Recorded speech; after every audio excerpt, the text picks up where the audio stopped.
Nous te bénissons, Seigneur, toi qui as créé le corps, l'âme et l'esprit. Nous te bénissons, Seigneur, car tu as dit du corps de l'homme qu'il était ton temple, le temple de ta présence. Merci, Seigneur, de nous rappeler encore en ce jour la beauté de ce corps que tu nous as donné, et également de nous communiquer cette grâce de nous tenir à respecter ce corps pour ta plus grande gloire et pour notre bonheur. Ouvre encore nos cœurs, nos oreilles, pour que nous puissions, Seigneur, redécouvrir la beauté que tu as mise dans le cœur, dans le corps humain.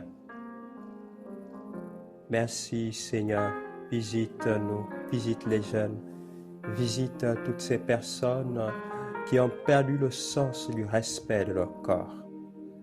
Visite ces personnes qui, par manque de connaissances, ne savent que faire de leur corps. Aujourd'hui, enseigne-nous que le corps est un temple. Gloire et louange à toi, Seigneur. Bien-aimés, aujourd'hui, j'aimerais partager avec vous le thème suivant: les conséquences des péchés de sexe, l'inceste, le viol, la fornication, l'adultère, sur notre maison et sur notre descendance. Le texte qui va guider notre exhortation, eh bien, nous le tirons du deuxième livre de Samuel, chapitre 12, le verset 1 au verset 15.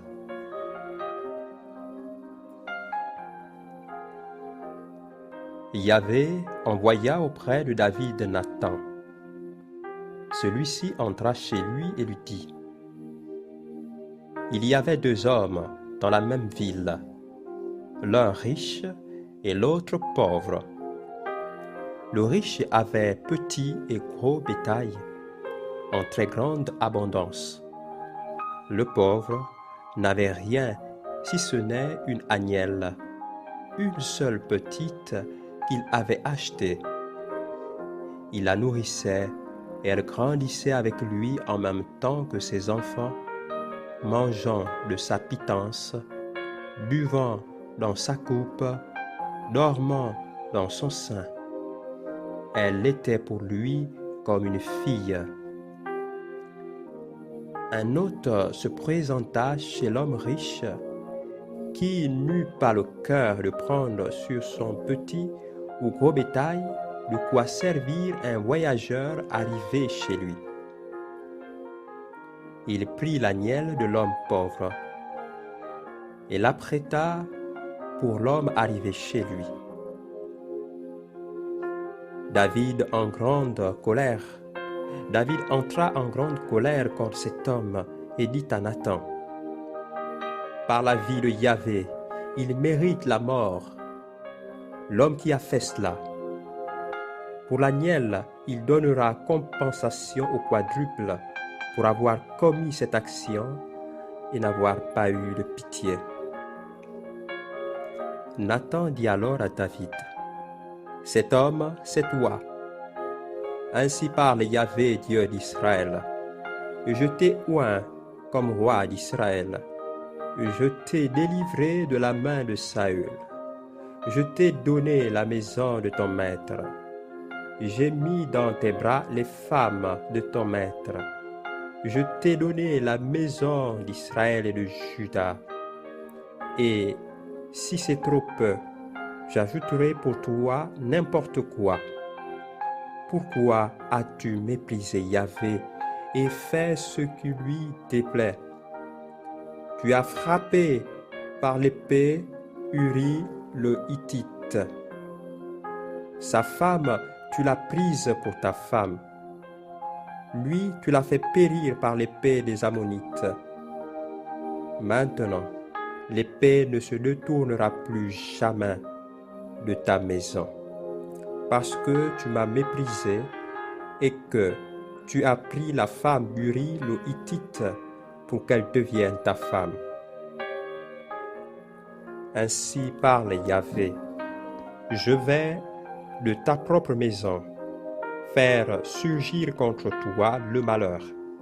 Je prendrai tes femmes sous tes yeux et je les livrerai à ton prochain qui couchera avec tes femmes à la vue de ce soleil.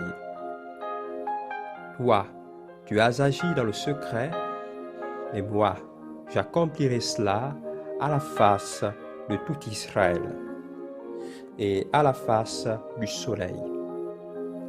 David dit à Nathan, j'ai péché contre Yahvé. Alors Nathan dit à David, de son côté, Yahvé pardonne ta faute, tu ne mourras pas, seulement parce que tu as outragé Yahvé en cette affaire. L'enfant qui t'est né mourra. Et Nathan s'en alla chez lui. Parole du Seigneur.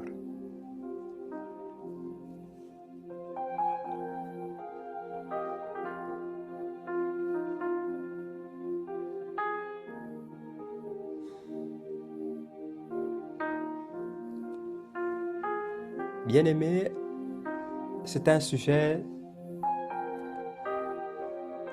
tellement délicat qu'aujourd'hui, lorsqu'on en parle de ces choses, cela prête à discussion. Certains vont dire que le péché de sexe, eh bien, ce n'est pas le plus grand. Le plus grand péché, c'est le manque de charité. Et il y a autour de ces péchés de sexe beaucoup de considérations.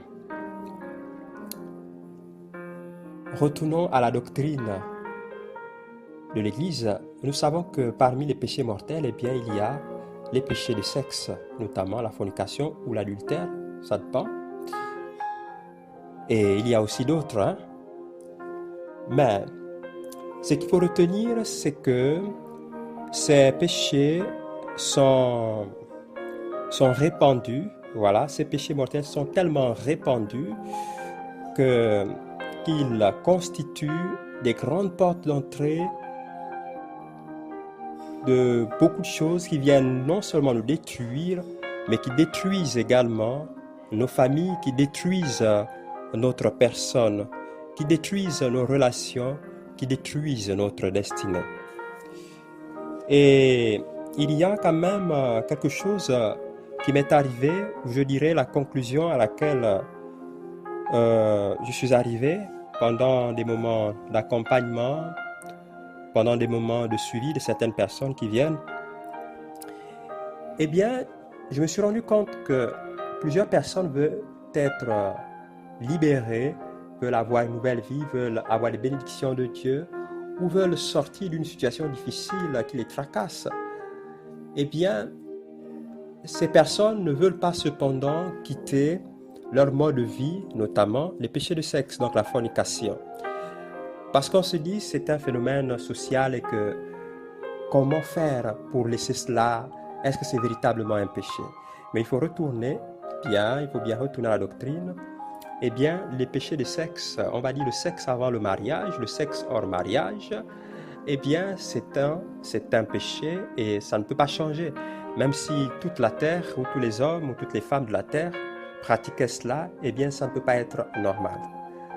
Alors, et l'un des constats, c'est que parmi ces démarches que les enfants, des démarches de libération, de restauration, de purification de liens généalogiques, ou même parfois qui cherchent à restaurer leur vie sentimentale, leur vie au niveau du travail, parfois des blocages. Mais je me suis rendu compte personnellement que l'un des péchés qui bloquait la majeure partie des personnes ou un certain décollage dans leur vie spirituelle, eh bien, ce sont les péchés de sexe, notamment la fornication ou l'adultère. Et aussi, nous pouvons remarquer que si on prend, ça dépend des pays, si par exemple on est dans des pays européens, eh bien si on prend par exemple 10 personnes, eh bien, sur ces 10 personnes, on a au moins 9 confondus, hein, même que ce soit des jeunes, des enfants. Si on prend ces personnes, on a au moins 9 qui ont déjà connu des hommes ou des femmes. Et donc, on a quand même plus de 50% des personnes qui vivent déjà une certaine activité sexuelle poussée. Et maintenant, aujourd'hui, lorsque des personnes viennent faire la démarche, certaines démarches spirituelles, certaines démarches d'accompagnement, eh bien, à un moment donné, je pose quand même cette problématique et je demande à la personne si la personne vit dans la chasteté et la continence. Bon, dans la chasteté et la continence. Si la personne est mariée, je parle de chasteté et continence dans le mariage parce que ça existe également dans le mariage. Et ici, dans le mariage, quand je parle du mariage, ce n'est pas seulement le mariage à l'église. Je prends en considération le mariage à la coutume, donc en Afrique, le mariage à la mairie, voilà. Parce qu'en Afrique, lorsqu'on parle du mariage coutumier, eh bien, c'est une institution, on va dire, de coutume dans nos traditions qui montre qu'on a épousé, telle personne a épousé telle femme, telle fille, désormais elle fait partie de la famille et les deux familles sont au courant et les liens sont scellés. Et c'est pourquoi je prends en considération cela. Alors, revenons un peu à ce qui nous a poussé quand même à parler des conséquences des péchés de sexe sur sa maison et sur sa descendance. C'est tellement important, bien aimé, que des personnes qui veulent faire des démarches de libération, de restauration, j'en passe, eh bien, doivent avoir ce point de référence en se disant « je veux suivre le Seigneur, je veux être libre ». Eh bien, la première chose que tu dois te dire, est-ce que mon corps est sanctifié? Est-ce que mon corps, il est tout à Dieu dans le mariage pour ceux qui sont mariés? Ou bien ce corps, il est donné à Dieu et je le donnerai à l'homme ou à la femme de ma vie quand je serai dans le mariage, soit coutumier ou à l'état civil ou le mariage à l'église. Alors, remarquons par rapport à ce passage que nous avons lu, nous allons découvrir beaucoup de choses. Il y a en fait des problèmes qui sont dans nos vies, des attitudes et des habitudes de péché qui s'installent dans nos vies, mais en réalité qui ne viennent pas seulement de nous. J'ai envie de dire que cela peut être héréditaire. Je sais que pour les rationalistes purs, ils vont dire que ce n'est pas possible. Eh bien si. Alors prenons, quand nous lisons cette partie de l'histoire du grand prophète roi David, et c'est l'une des parties les plus sombres de sa vie, qui va avoir d'ailleurs des conséquences par la suite. Nous voyons que David, son péché est révélé. David a couché avec la femme de son officier, Uri. Alors, pour cela, la femme de son officier va également tomber enceinte. Et pour que cette femme ne soit pas dans un déshonneur total, eh bien, David va faire revenir son officier en lui disant « Écoute, tu vas te reposer, va te reposer avec ta femme, ainsi de suite. » Mais l'officier, qui n'avait pas encore terminé la guerre, disait « Non, je ne peux revenir, je dois me battre pour la cause pour laquelle, eh bien, je suis au front. » Et donc, David cherchait à cacher son péché en se disant « J'ai couché avec la femme de mon officier, il y a un enfant. Alors, il faudrait bien qu'il couche avec... pour cacher la grossesse, il faudrait bien que cette femme couche avec son mari pour qu'on dise que l'enfant qu'elle porte, eh bien, c'est l'enfant de son mari légitime, c'est-à-dire Uri. » Et donc, David avait vraiment manigancé. Non seulement il a trompé, il a commis un adultère, il a laissé un enfant, mais il voudrait encore donner la responsabilité de cet enfant à un homme qui n'a pas enceinté sa femme, ça c'est deuxièmement, Troisièmement, comme il n'a pas pu le faire, eh bien, il va faire tuer Uri. Alors, mais d'où vient ce désir, on va dire ardent, du sexe chez David? Retournons un peu dans l'histoire, et c'est intéressant quand j'ai eu à faire quand même cette découverte. Rendez-vous compte que l'arrière-grand-mère de David est une Moabite, c'est-à-dire Ruth. Ruth étant une Moabite. Et l'histoire des Moabites, quand on parle des origines des Moabites et des Ammonites dans Genèse chapitre 19, le verset 30 à 38, on dit que Lot, les filles de Lot, au sortir de la destruction de Sodome et Gomorrhe, en cherchant à avoir une descendance, eh bien, vont faire boire du vin à leur père Lot. Et leur père Lot, étant ivre, eh bien, chacune d'elles va tour à tour coucher, avoir des rapports sexuels avec leur père. Et c'est ainsi qu'elles vont engendrer Moab et Ammonite. Donc Moab, l'ancêtre des Moabites, et Ammonite, Ammon, l'ancêtre des Ammonites. Et donc, ces deux peuples naissent d'une relation incestueuse. C'est vraiment intéressant. Et donc Ruth, qui sera la femme de Boz, donc quand vous lisez le livre de Ruth, eh bien elle est Moabite, donc elle a une histoire. Bien aimé, il est important de savoir notre histoire. En nous mettant à la quête de notre histoire, nous découvrons certaines choses, elles peuvent être bonnes ou mauvaises, mais qui nous permettent de prendre et d'approcher notre histoire d'une nouvelle manière et de l'écrire dans les pages suivantes d'une autre manière. Il est important de connaître notre histoire. Et donc, Ruth descend de cette lignée, on va dire, incestueuse.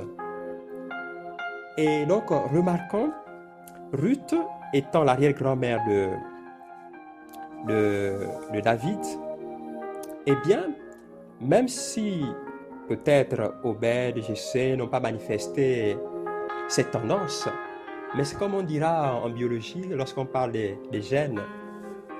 Lorsqu'il y a déjà une tare dans la génération, une tare, c'est-à-dire une maladie, on peut porter la maladie sans la manifester, mais elle est génétique. C'est juste un exemple pour comprendre un peu ces choses. Pourquoi on parle de purification des liens généalogiques? Eh bien, ces gènes peuvent passer de génération en génération, mais les personnes portent la maladie, mais ne manifestent pas. Donc, on peut avoir des gènes de drépanocytose, ainsi de suite, ou de trisomie, mais on ne manifeste pas ces gènes-là. Mais à une descendance qui suit, eh bien, ces gènes peuvent se manifester. Et c'est pourquoi on peut avoir, par exemple, quelqu'un qui souffre de la drépanocytose, peut-être après 2 générations, 3 générations, la maladie ne se manifestait pas, on se demande qu'est-ce qui s'est passé. Et donc, c'est la même chose. David porte une histoire. Dans son histoire, il n'y a pas que du bien. Il y a toute cette histoire des ancêtres qui porte également l'histoire incestueuse de son arrière-grand-mère. Et donc, c'est important de comprendre cela. Et David souffre, je veux dire, d'un ardent plaisir sexuel. Parce que, comme le Seigneur le dira à travers le texte, mais je t'ai tout donné, David, je t'ai donné les femmes de ton maître, c'est-à-dire Saül, je t'ai tout donné. Mais pourquoi as-tu fait cela? Pourquoi m'as-tu méprisé? Et c'est intéressant lorsque nous lisons par exemple le psaume 50, que les gens apprécient beaucoup. Eh bien, ce psaume 50, la prière de David, eh bien, ce sera la conséquence de la repentance du prophète roi David suite à son adultère. Il faudrait que les gens comprennent un peu l'origine de ce psaume. Et c'est important et essentiel pour comprendre comment les péchés de sexe détruisent non seulement la personne, mais les générations. Donc, vous voyez, on part de Lot, avec ses filles, la nation, les Moabites, et on arrive à David, qui porte ce désir sexuel vraiment de feu, où il ne peut pas se contenter des femmes qu'il a déjà, mais il doit encore prendre la femme de quelqu'un d'autre. J'aimerais déjà penser ici à ces personnes qui abusent de leur pouvoir, que ce soit dans le monde ecclésiastique que ce soit dans des familles, que ce soit au travail.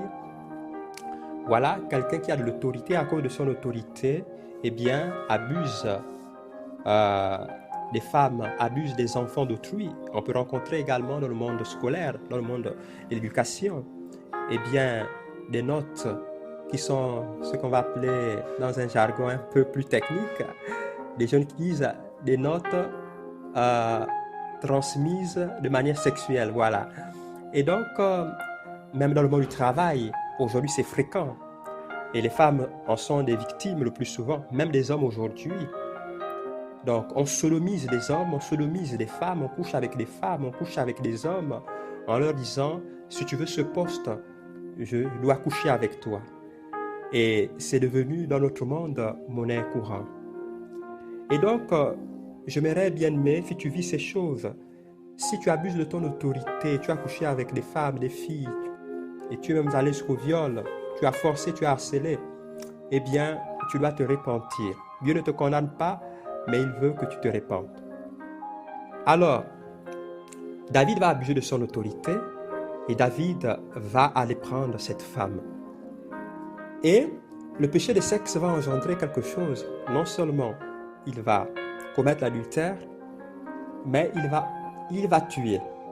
Et là, j'aimerais évoquer ici une première conséquence des péchés de sexe. C'est que tôt ou tard, vous finissez par tuer. Tôt ou tard, vous finissez par empoisonner. À tuer ici ne veut pas seulement dire prendre une arme et tuer, bien que cela arrive aussi. C'est-à-dire vous tuez les âmes des personnes, vous les tuez psychologiquement, vous tuez leur dignité, on tue leur dignité. Et donc, les péchés de sexe entraînent inévitablement une mort certaine, l'assassinat d'une âme, l'assassinat de la dignité de quelqu'un. Et donc, que ce soit pour l'homme ou pour la femme. Et donc, David va tuer parce qu'il a commis un adultère, parce qu'il veut justifier son adultère, eh bien, il va finir par tuer. Et en plus de cela, il va prendre cette femme, plus que son mari est mort, il va prendre cette femme et va mettre cette femme chez lui. C'est incroyable. Mais j'aimerais ici énumérer succinctement les conséquences de ces péchés. Et là, c'est pas seulement pour les hommes, même pour les femmes qui vont coucher avec les maris d'autrui. Tu es une jeune femme, tu n'es pas mariée, tu vas coucher avec le monsieur d'autrui ou la fiancée ou le fiancé, je dirais, d'autrui, c'est la fornication. Si tu vas coucher avec le monsieur d'une autre femme, il est marié, eh bien c'est l'adultère. Eh bien les conséquences sont les mêmes. C'est que d'un certain point de vue, nous commettons non seulement ce péché, mais cela nous ouvre à l'assassinat. Un assassinat qui peut être psychologique, moral. Nous assassinons, nous détruisons un foyer, nous détruisons la vie de quelqu'un. Et ça, ça sont des conséquences. Mais ce qui est intéressant, c'est que ces choses ne vont pas se limiter seulement à toi, bien-aimé. La fornication, ainsi de suite, tu vis dans le concubinage. Quand je parlais un peu ici du concubinage, je parlerai plutôt les rapports sexuels doivent être faits dans un lien légitime dans le mariage. Et je parle ici mariage, je parle mariage à l'état civil, bien dans nos traditions africaines, donc mariage à la coutume, et dans la tradition chrétienne, mariage à l'église. Donc ça c'est reconnu. Et donc le rapport sexuel ne peut intervenir que dans ce contexte. Hors de ce contexte, eh bien, c'est de l'adultère, et avant ce contexte, eh bien, c'est la fornication. Alors continuons à voir, bien-aimés, les conséquences dramatiques et destructrices. Je disais que les péchés de sexe, l'inceste, la fornication, l'adultère, vont engendrer des conséquences incroyables, destructrices.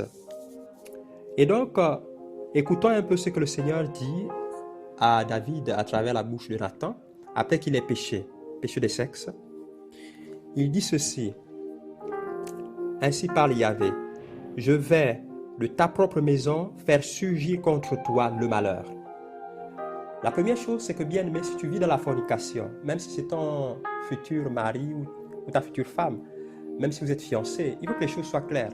Les fiançailles ne sont pas ce n'est pas un mariage.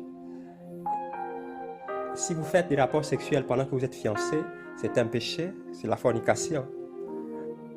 Même si vous allez vous marier, même si vous dites demain on va se marier, mais si vous le faites avant le mariage, c'est la fornication. Eh bien, ça a des conséquences, toujours. Et la première conséquence, c'est d'abord le malheur. Le malheur rentre dans ta maison. Le Seigneur dit, je ferai sujet contre toi le malheur. Première chose. Je prendrai tes femmes sous tes yeux et je les livrerai à ton prochain qui couchera avec tes femmes à la vue de ce soleil. Deuxième chose, c'est qu'il y aura des dépravations. Deuxième conséquence, il y aura des dépravations de mœurs dans ta maison, dans ta lignée. Et nous allons voir que cela va s'accomplir avec Absalom qui va coucher à ciel ouvert avec toutes les concubines du roi David. Et pourtant David avait été pardonné, mais les conséquences, il y en a. Et c'est important de comprendre cela, bien-aimé. C'est qu'il ne suffit pas de demander pardon, il y a ce qu'on appelle la réparation. Il y a des choses qui arrivent dans notre vie parce que nous avons commis telle chose. C'est vrai, nous avons demandé pardon, mais il y a des conséquences. Et moi, je vais appeler ça un peu des réparations. Première chose, des malheurs. La deuxième chose que les péchés de sexe engendrent dans la famille, dans la maison. Quand on parle de maison ici, ne voyons pas seulement l'aspect de l'architecture. Quand on parle de maison, en fait, c'est pour signifier la communauté, la famille. Donc, dans ta famille, dans ta communauté, eh bien, il y aura désormais le malheur. Et quand on parle de maison, on voit un père, une mère. Donc, on voit cet homme, cette femme qui sont mis ensemble pour former une nouvelle communauté. Et on parle de famille. Donc, quand on parle de maison, on parle de famille. Et donc, le malheur entrera désormais dans ta famille. Désormais, dans ta famille, sur ta descendance, régnera la puissance de la dépravation des mœurs. Et c'est ce qui va advenir lorsque Absalom va coucher avec les femmes de David. Et il dit, le prophète, il dit, toi, tu as agi dans le secret, mais moi j'accomplirai cela à la face de tout Israël et à la face du soleil, bien-aimé. Et donc, des péchés de dépravation de mœurs, donc même d'homosexualité et tout ce que j'en passe, en tout cas des péchés de dépravation de mœurs vont en s'augmentant. À travers donc cette porte que nous avons eu à ouvrir, à travers les péchés de sexe, inceste, fornication, adultère, eh bien, voici des conséquences destructrices qui vont désormais s'abattre non seulement sur nous, mais sur notre famille, sur notre descendance.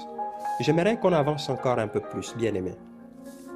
Parce qu'après cela, tu comprendras la nécessité de vivre dans la chasteté, la continence, soit même dans le mariage ou avant le mariage. Ce n'est pas seulement l'affaire du prêtre ou de la religieuse. Il y a la chasteté conjugale. Regardons un peu dans d'autres conséquences qui vont suivre. Nous allons voir que dans la famille de David, eh bien, il y a une histoire qui va nous frapper, qui va nous marquer dans 1 Samuel chapitre 13, tout le chapitre 13. On va voir que les enfants de David également vont vivre ces conséquences. On a par exemple Amnon qui va violer sa propre sœur Tamar. Donc, non seulement il couche, mais il viole. Ça va? Bien aimé, c'est des conséquences graves. À partir du péché de quelqu'un, donc du péché même des ancêtres de David, et de manière précise encore, à partir du péché de David, il va avoir des conséquences. Parce que tout ce qui va arriver, eh bien, ce sont les conséquences du péché de David, le péché d'adultère de David. Amnon va coucher avec sa sœur, non pas par consentement, mais va violer. Vous imaginez. Donc, l'une des conséquences qu'engendre la fornication, l'adultère, l'inceste, eh bien, ce sont non seulement des malheurs qui entrent, mais également la dépravation des mœurs. Et dans ces dépravations de mœurs, on a par exemple le viol. On a aussi l'assassinat. Donc, cet esprit de mort qui entre. Et vous allez aussi voir que cet esprit de mort qui va entrer, eh bien, l'enfant que va avoir David après son rapport sexuel avec Bethsabée, la femme d'Uri, eh bien cet enfant va mourir. Et pourtant l'enfant, c'est pas lui qui a péché. Le malheur entre. L'ange de la destruction, on va dire, un esprit de mort entre et qui frappe désormais la descendance de David. L'enfant issu de l'adultère est bien frappé de mort. Et c'est vraiment intéressant de comprendre ces choses. Et à la suite, on voit que parmi les enfants, la descendance de David, il y a des comportements tels que des viols. Et ce viol, donc, Amnon, qui va violer sa sœur Tamar, eh bien, Adonis ou Absalom, allais-je dire, Absalom pour se venger, Absalom c'est le frère direct, même père, même mère de Tamar, va donc tuer son frère Amnon, va donc assassiner. Et donc, nous allons voir que c'est tout un cercle vicieux qui va s'installer à partir du péché de sexe. Et bien, il va avoir ensuite cette affaire d'Absalom qui va coucher, l'un des fils de David, qui va coucher publiquement avec toutes les femmes de son père David. Et nous allons voir que ces conséquences également vont arriver jusqu'à Salomon. Salomon va hériter également de ces gènes de péché-là, si on peut ainsi dire. Salomon qui va grandir et pourtant étant le roi le plus sage. Mais ce qui va le faire chuter, c'est son appétit irrésistible au sexe.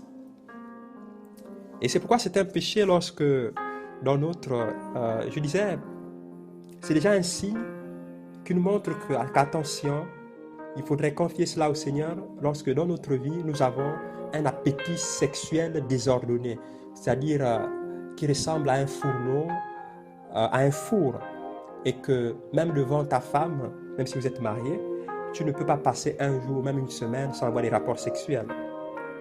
Et donc, ces appétits sexuels, eh bien, lorsque cela est démesuré, c'est un problème, c'est un signal pour te dire, bien-aimé, ma soeur, mon frère, bien-aimé, de confier cela au Seigneur et de lui demander la grâce de briser cela, parce que cela te conduira dans un enfer terrible. Et donc, on va voir que le roi le plus sage qui n'ait jamais existé, Salomon, va également tomber dans la déchéance, dans le paganisme. Et vous allez comprendre pourquoi ces péchés entraînent jusqu'au paganisme même. Et donc, on a ce qu'on appelle, on renie la foi, on devient apostat. Parce que Salomon est devenu apostat. Il a adoré d'autres dieux à cause de ses femmes étrangères, à cause du sexe. À la place de Dieu, il avait mis le sexe. Et donc, il y a des conséquences, bien qu'il a sa liberté, mais il porte un bagage, il porte une histoire. Et souvenez-vous que le royaume, donc on va dire, la maison de David, était appelée à diriger le peuple, le royaume d'Israël, sans qu'il ne soit divisé. Et on va arriver à la dernière conséquence. La dernière conséquence, eh bien, je vais évoquer, c'est le schisme, la division. Salomon, après avoir péché, après avoir abandonné Dieu à cause de ses femmes, il va adorer d'autres dieux, mais va intervenir pour la première fois la division du royaume. Donc, après lui, il y aura désormais deux royaumes en Israël, le royaume du nord et le royaume du sud, donc le royaume d'Israël et le royaume de Juda. C'est intéressant quand nous lisons un peu la Bible sur cet aspect, nous comprenons que le Seigneur vraiment, à travers les Saintes Écritures, nous parle et parle aux hommes et à toutes les familles de tous les temps. C'est donc le grand schisme, la grande division. Le royaume d'Israël sera désormais divisé, il y aura désormais deux rois. Et donc, il y aura Jéroboam et Roboam. Bien aimé, donc, je voulais faire un peu cette petite genèse des conséquences des péchés. On ne va pas s'étaler là-dessus. Des conséquences des péchés de sexe. On peut dire que je pêche avec mon corps. Que tu sois prêtre, que tu sois religieux, que tu ne sois pas, qui que tu sois, bien aimé. Cela a toujours des conséquences. Et il ne suffit pas de demander pardon pour briser ces conséquences. David avait demandé pardon, mais il y a eu des conséquences sur les générations. Et c'est pourquoi lui-même, David avait même prophétisé, quand je dis contre lui-même, lorsqu'il disait, en écoutant l'histoire que Nathan lui racontait, il disait, mais la personne qui a tué l'aniel de ce pauvre-là va rembourser au quadruple. Bien aimé, ça voudrait dire que, prophétiquement, ça voudrait signifier que au quadruple, c'est-à-dire la faute qu'il avait eu à accomplir, en réalité, signifiait devait passer de génération jusqu'à la 4e génération. Et j'aime bien cette parole qui dit, le Seigneur punit jusqu'à la 4e génération, mais sa miséricorde s'étend jusqu'à la 1000e génération. Bien aimé, comme je le répète, faire des rapports sexuels n'est pas une priorité lorsqu'il n'y a pas encore de conditions. Et je le répète en disant, bien aimé, que tu sois jeune, qui que tu sois, eh bien, tu as intérêt à préserver ton corps. Tu as intérêt à sanctifier ton corps pour préparer ta descendance dans la grâce et dans des bénédictions. Qui que tu sois. Oui, bien aimé, c'est intéressant. Et aujourd'hui, beaucoup de démarches spirituelles vont en s'interrompant. C'est parce que on a du mal à laisser la fornication. On a du mal à laisser ces pratiques-là. Et on se dit, le Seigneur va me bénir. Je vais rentrer dans la sanctification. Eh bien, le Seigneur peut d'abord me libérer de telles situations. En attendant, je peux continuer à avoir un bureau, un deuxième, un troisième, un quatrième. Aujourd'hui, quand on parle de célibat dans le monde, ça vous pouvez tout simplement dire que je suis libre de me fixer avec n'importe qui. Mais si on veut parler de célibat en temps réel, ça veut dire que tu préserves ton corps, tu préserves ton cœur pour le donner à celui qui va être la femme de ta vie, l'homme de ta vie, si tu te maries. Et pour celui qui va, par exemple, qui va devenir prêtre ou religieuse, ainsi de suite, eh bien, qui fait don, qui donne tout ce qu'il a de beau au Seigneur. Car la Bible, la Sainte Écriture dit, votre corps est le temple du Saint-Esprit. Ce n'est pas seulement le corps des prêtres, le corps des religieux, c'est le corps de tout homme, de chaque femme, bien-aimée. Et j'arrive donc à la conclusion selon laquelle que l'un des plus grands blocages dans l'éclosion spirituelle, dans la vie de la sanctification, eh bien, ce sont des péchés. Les péchés de sexe font partie à 70%. Il y a d'autres péchés, c'est vrai. Mais comme je dis, le péché des sexes sont les péchés les plus accessibles. Donc, si on prend 10 personnes au hasard, même mariées, si on prend 10 couples, eh bien, dedans, on va retrouver au moins 5 couples qui vivent dans l'infidélité, malheureusement. Malheureusement. Et bien aimé, c'est pourquoi aujourd'hui, si tu veux entamer une certaine libération, tu veux entamer un certain processus, si tu vis en concubinage, même si tu as déjà des enfants, il y a quelque chose, je sais que ça va te choquer, mais je crois que toutes tes démarches ne peuvent réellement aboutir si et seulement si tu prends la ferme résolution, même si vous vivez déjà en concubinage, c'est-à-dire vous n'êtes pas encore marié à la coutume, ou à la mairie, ou à l'église.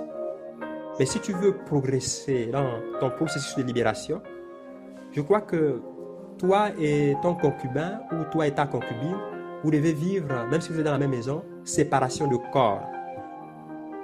Oui, bien-aimé, c'est la seule chose. C'est-à-dire, vous voulez progresser, vous dites, j'ai rencontré le Seigneur, je veux que le Seigneur agisse dans ma vie. Eh bien, bien-aimé, je veux te demander une chose. Et c'est maintenant ce que je propose de manière directe et peut-être même systématique à des personnes qui veulent vraiment avoir des résultats dans leur vie. De sanctifier premièrement leur corps. Un jour, quelqu'un m'a posé la question en disant, frère, mais comment mettre un autel au Seigneur? Et puis, je dis à la personne que le premier autel que tu peux placer dans ta vie, eh bien, c'est l'autel de ton corps. Fais de ton corps l'autel de Dieu. Bien-aimé, que le Seigneur vraiment te donne la grâce, et je sais qu'il te l'a déjà accordé, mais que tu te décides. Il y a des choses qui ne peuvent pas changer dans ta vie tant que tu n'as pas encore arrêté la fornication, tant que toi et ton concubin, tu n'as pas encore dit, écoutons, il faudrait qu'on arrête le rapport sexuel avant le mariage à la coutume, avant le mariage à la mairie ou à l'église. Oui, certains vont me dire, frère, mais ce sera difficile. Comment nous allons vivre dans la même maison? C'est possible. Vous pouvez prendre des précautions. La liberté a un prix. Et je crois qu'aujourd'hui, c'est cela. On n'arrive plus à prêcher aux gens un évangile concret quand même. On se dit, on peut faire certains péchés et bénéficier de bénédictions. Non, bien-aimé. La bénédiction a un prix. C'est vrai. Jésus a tout payé. Mais pour entrer dans ce que Jésus a tout payé, eh bien, il faut payer quelque chose. Il y a un sacrifice à faire. Et je crois que si aujourd'hui des personnes veulent concrètement rentrer en possession de la bénédiction, ce côté doit être travaillé. La première chose, c'est d'offrir et de donner son corps au Seigneur, de le consacrer au Seigneur en disant, Seigneur, je te demande pardon, mais je t'offre mon corps jusqu'au mariage ou jusqu'à ce que je me fasse prêtre ou dans le mariage ou dans la prêtrise, et ainsi de suite. Oui, bien-aimé, je crois qu'il n'y a pas d'autre chose, il n'y a pas d'autre choix. Il n'y a pas d'autre choix. Et si tu es déterminé, le Seigneur t'accompagnera. Et donc, nous avons pu faire le tour. On peut parler longuement de ces conséquences. Et donc, pour conclure, il faut tout simplement dire qu'il y a des divisions violentes dans les familles, des assassinats, des péchés d'inceste, de fornication, d'adultère, parfois des morts aussi prématurées à cause des péchés de sexe. À cause de ces péchés qui ont été depuis des générations des portes d'entrée. Il y a des familles qui vivent des divisions sur des divisions, mais si on regarde au fond, il y a aussi cet aspect qui existe des générations, ou même que quelqu'un déjà dans la famille ait eu à ouvrir une porte d'entrée et ça va vous détruire certainement. Si tu ne te répands pas, si tu ne prends pas une résolution, ça va te détruire certainement. Ça va détruire tes enfants, certainement. Ça va aller sur la 4e génération, certainement. Et donc, c'est pourquoi il est important, même ceux qui veulent se marier, de briser ces liens. Briser ces liens, et c'est pourquoi la purification du lien est importante, mais aussi de briser ces liens, parce que chaque acte sexuel est un lien tissé. Même lorsque vous embrassez à la centrale, même par des flirts aussi, comme des gens qui disent non, on ne fait pas le sexe, on peut juste flirter. Bien-aimé, c'est un péché. Le flirt, si ce n'est pas ton mari, si vous n'êtes pas encore marié, c'est un péché. Même si vous êtes des fiancés, le flirt, c'est un péché. Je le répète, le flirt est un péché. Même si vous embrassez à la centrale, c'est un péché. Même si vous n'avez pas fait de rapport sexuel, c'est un péché. Le flirt est un péché, bien-aimé. Tu dois le comprendre. Les attouchements interdits, les attouchements qu'on fait en couple, tu les fais parce que tu dis non, je n'ai pas, moi, je préserve ma virginité et tout. Ou bien, c'est un péché, bien-aimé. Si tu as été sodomisé en te disant non, je n'ai pas perdu ma virginité, c'est un péché. Voilà, c'est un péché, bien-aimé. Et donc, que le Seigneur nous libère de ce genre de choses, que le Seigneur te libère. Et je crois que tu as envie de rentrer dans ta destinée, bien-aimé. Il faut que tu renonces à la fornication, maintenant. Que tu renonces au concubinage. Que tu renonces à cela, maintenant, dans le nom de Jésus. Et que le Seigneur, bien-aimé, ce n'est pas un sujet de joie, mais le Seigneur nous a tout obtenu à la croix de Golgotha, bien-aimé. Toi qui es dans un couple et qui trompe tout le temps ta femme, qui trompe tout le temps ton homme, eh bien, si tu ne t'es pas repenti, si tu n'as pas brisé ces liens que tu as tissés en dehors de ton foyer, eh bien, cela va retomber sur toi, même sur tes enfants, sur les enfants de tes enfants. Et c'est pourquoi ces liens doivent être brisés, même pour ceux qui sont mariés. Comme je le disais, si on prend 10 couples mariés, on a au moins 6 qui sont infidèles. Que le Seigneur vraiment nous donne la grâce, que le Seigneur nous accompagne, que le Seigneur nous conduise et que le Seigneur nous donne la grâce de suivre le vrai évangile et de ne pas avoir peur. Nous te bénissons, nous te rendons des actions de grâce, Seigneur. Sois béni, visite-nous, transforme nos vies.